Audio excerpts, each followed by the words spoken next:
Bismillahirrahmanirrahim. Alhamdulillahirrabbilalamin. Wassalatu wassalamu alal anbiya'i wal mursalin Sayyidina wa maulana Muhammadin wa ala alihi wa sahbihi ajma'in. Amma ba'd. Kali ini saya akan membahas tentang puasa dengan pendekatan filosofis. Saya ingin memulai dari berbagai cerita tentang kehidupan para nabi yang tentunya telah kita banyak ketahui. Sumber utama cerita ini kita dapatkan dari berbagai kitab suci.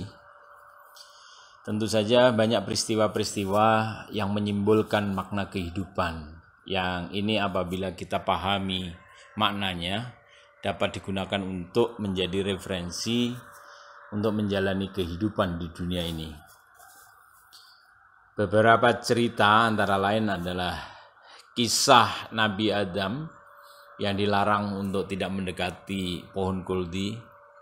Kemudian yang kedua adalah kisah Nabi Musa yang dilarang bertanya tentang apapun dalam pertemuannya dengan Nabi Khidir.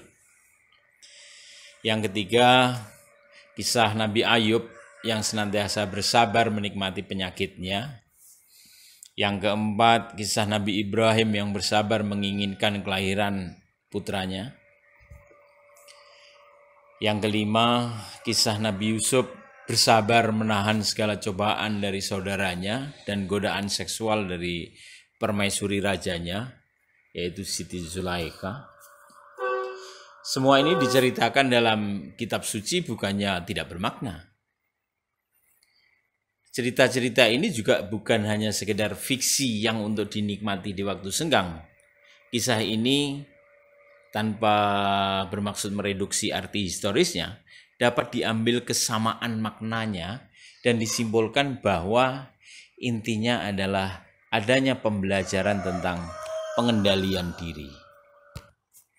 Dua kisah yang pertama tadi, yaitu kisah Nabi Adam dan Nabi Musa, ini menunjukkan adanya kegagalan para aktornya untuk bertahan dalam ujiannya, sehingga mengakibatkan terdepaknya Adam untuk keluar dari tempatnya semula, yaitu surga, dan terlempar ke bumi. Begitu pula Nabi Musa, dia harus berhenti untuk berguru setelah tidak mampu menahan penasarannya untuk tidak bertanya hingga 3 kali kepada gurunya, yaitu kepada Nabi Khidir.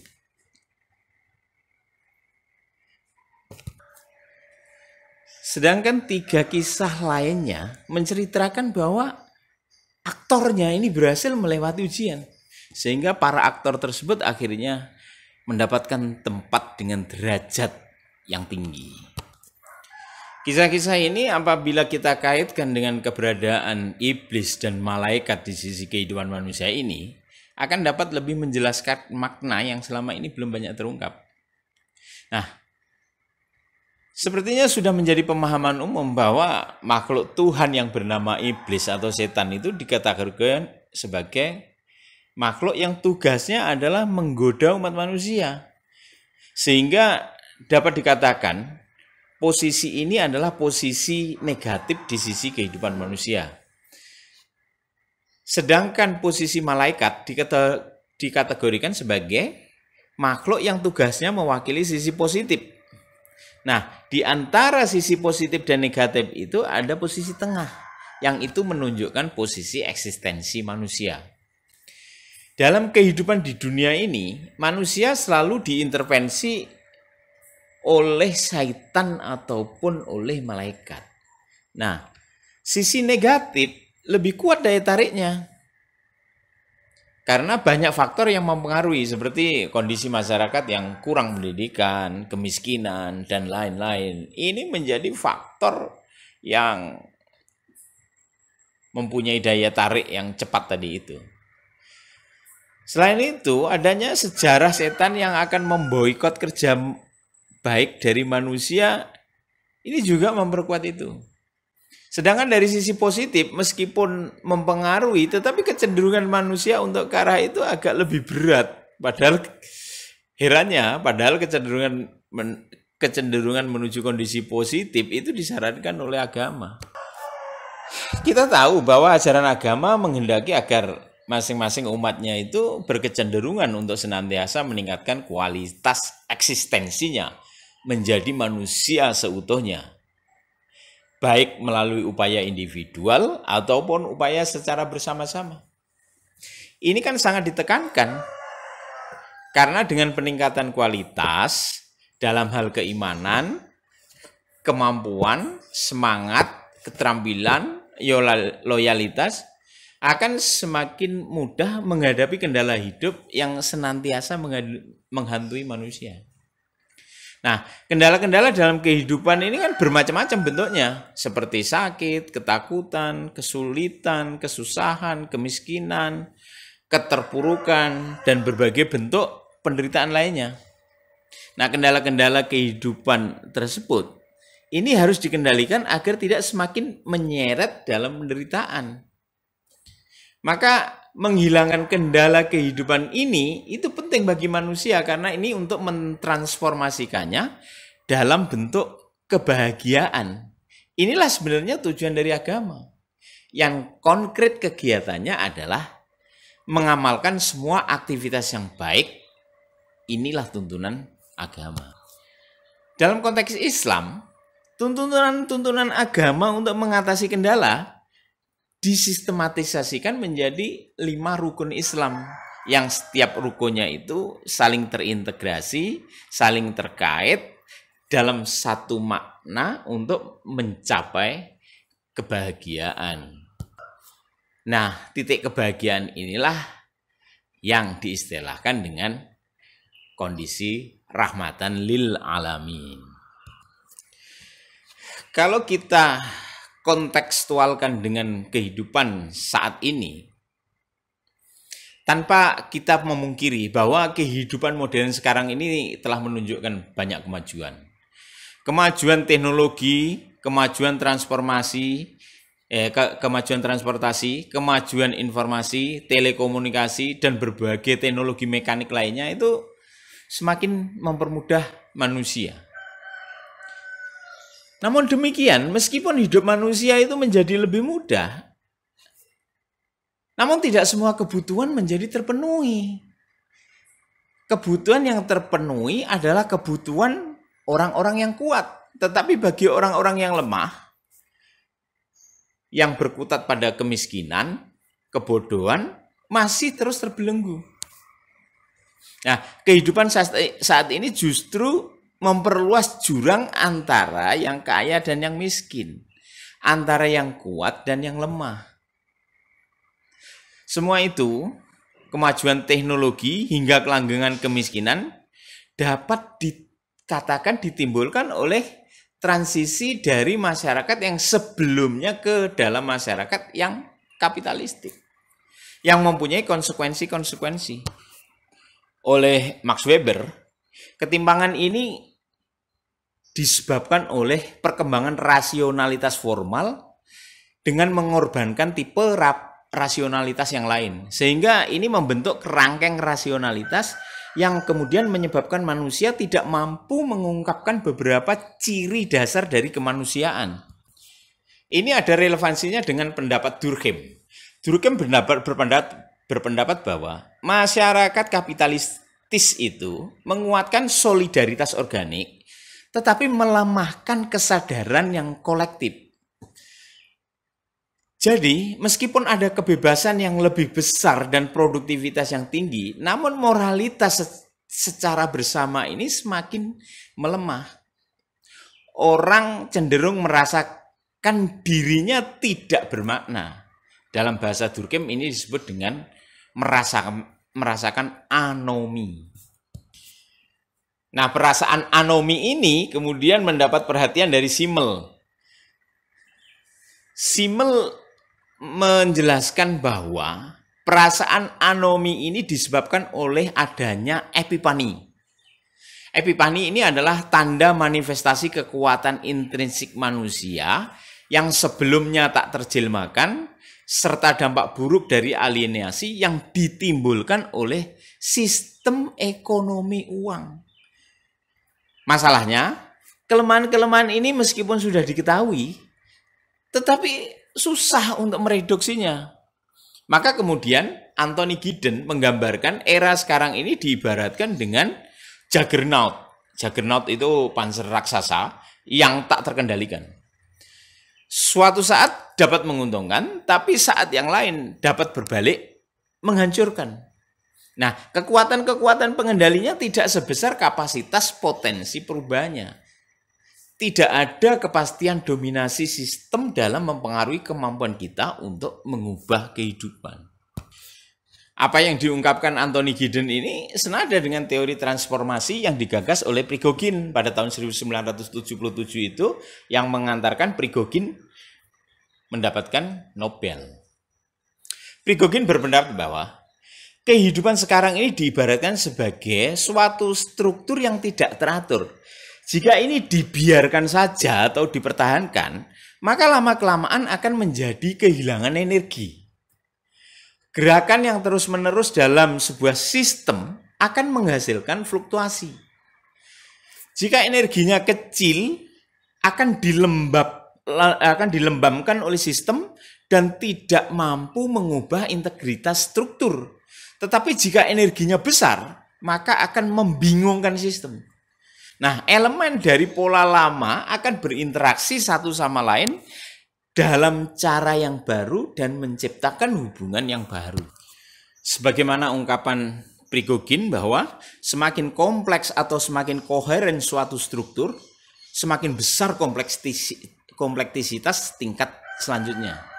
Nah, setiap tingkat baru akan lebih terintegrasi dan terhubung dari yang sebelumnya. Ini memerlukan aliran energi yang lebih besar untuk mempertahankannya. Dan demikian akan menjadi lebih tidak stabil. Pada tingkatan kompleksitas yang tinggi, sifat dari hukum alam ini akan berubah. Dan perubahannya tersebut merupakan potensi untuk menciptakan bentuk baru dengan membiarkan sebuah guncangan pada bentuk yang lama. Itulah gambaran Prigogine melihat struktur kehidupan saat ini. Dan pada kondisi seperti ini, sepertinya pelaku agama pun menjadi kesulitan untuk menghentikan laju kehidupan menuju keterpurukan massal ini.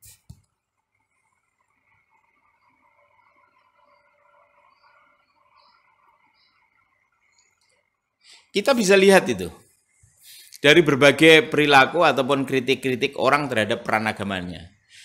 Banyak kritikus-kritikus yang tidak hanya sekedar menyuarakan kritik, tetapi bahkan dia melakukan konversi agama ke agama lain atau membuat agama baru. Sebab yang mendasar itu terletak pada terjadinya pemujaan pada rasionalitas yang bercampur dengan kegilaan. Sehingga salah dalam menempatkan wilayah permasalahan.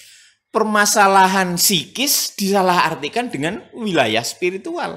Akhirnya membuahkan fantasmagoria atau kondisi pikiran yang dikarakterisasikan oleh serangkaian pergeseran atau suksesi ilusi atau gambaran-gambaran imajiner dari religiusitas eksotik. Ini yang kemudian merangsang timbulnya atau tumbuhnya revolusi psikedelik yang merangsang penggunaan obat-obatan psikotropika untuk menambah pencapaian kesadaran akibat ketertarikannya pada hal yang eksotis dan mistis.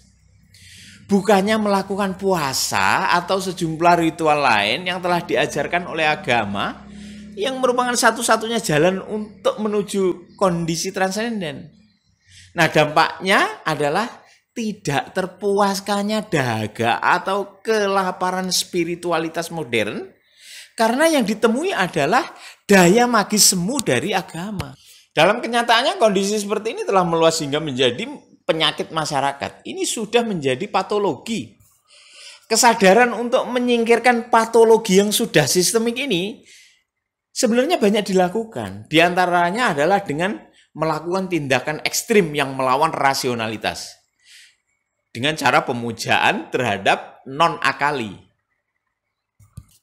Mereka berupaya menghadirkan manifestasi periferi dari kebutuhan akan makna dalam keberadaan dan afirmasi kembali tentang identitas dalam sebuah dunia yang dirasa telah mengasingkan manusia.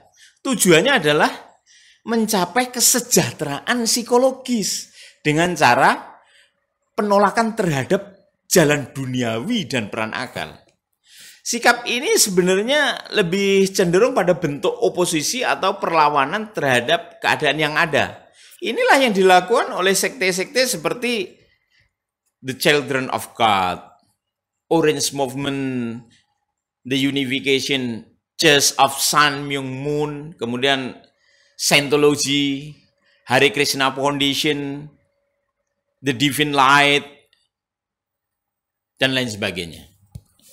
Nah, menurut saya upaya pencarian kesejahteraan psikologis seperti di atas itu bukan merupakan cara yang tepat. Karena apa yang dilakukan tidak membuahkan hasil seperti yang diharapkan. Letak ketidaktepatannya itu adalah pada pemumpaan faktor dominannya yang dikira sebagai cara cepat untuk meraih hasilnya. Langkah yang dilakukan pada dua cara di atas tadi adalah pemumpaan pada sisi rasionalitas dan hasrat gila keduniawian dan pemumpaan pada pemujaan non-akali. Tentu saja tidak dapat menyejahterakan psikologis karena cara yang semestinya dilakukan adalah dengan mengendalikannya, bukan mengumbarkan kebebasan. Seharusnya mereka menggunakan puasa.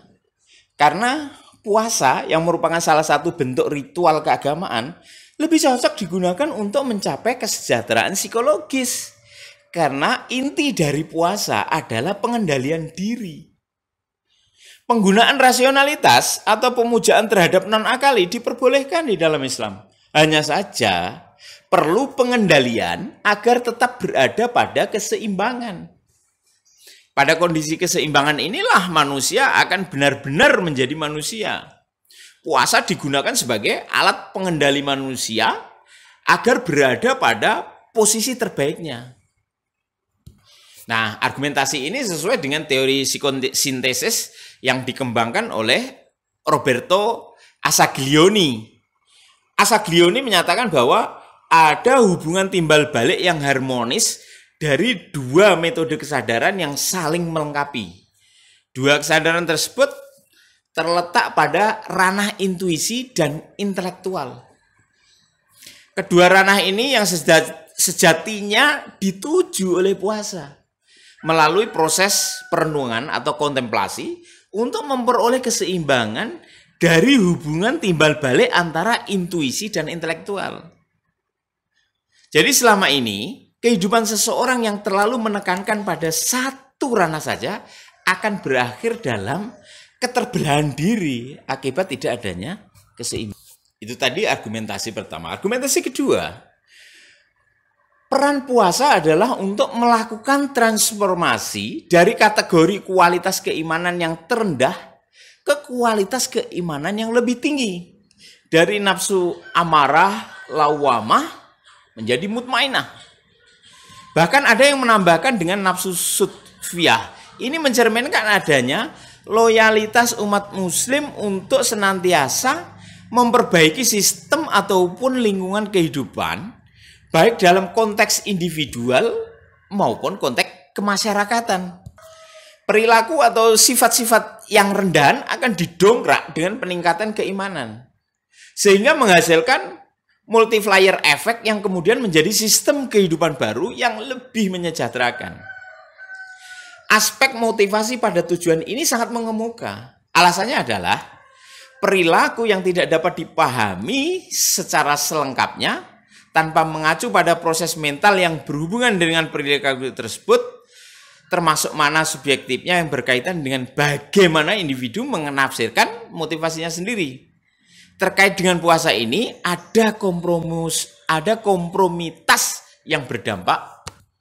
Ada manfaat lain dari puasa, yaitu terjadinya eskatologi keimanan tadi itu.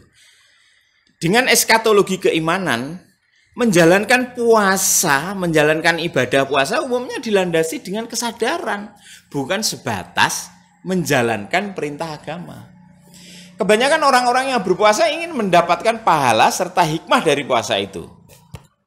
Ini menunjukkan bahwa puasa umumnya dijalankan bukan hanya sebatas pada tahapan melakukan syariat, tetapi telah meluas untuk memaknai hakikat agar mencapai makom tertinggi, yaitu makrifat.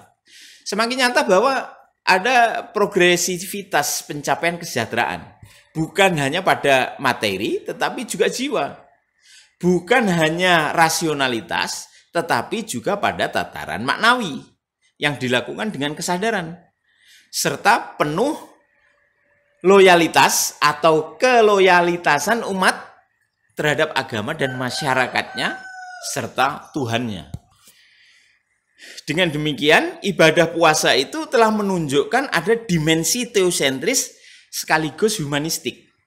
Bukan terhenti pada penghambaan terhadap Tuhan saja, tetapi ada kepedulian yang tinggi terhadap lingkungan kehidupannya. Dimensi teosentris humanistik ini menyejajarkan puasa dengan rukun Islam lainnya. Ini menjadi determinan Islam menempatkan puasa sebagai rukun Islam.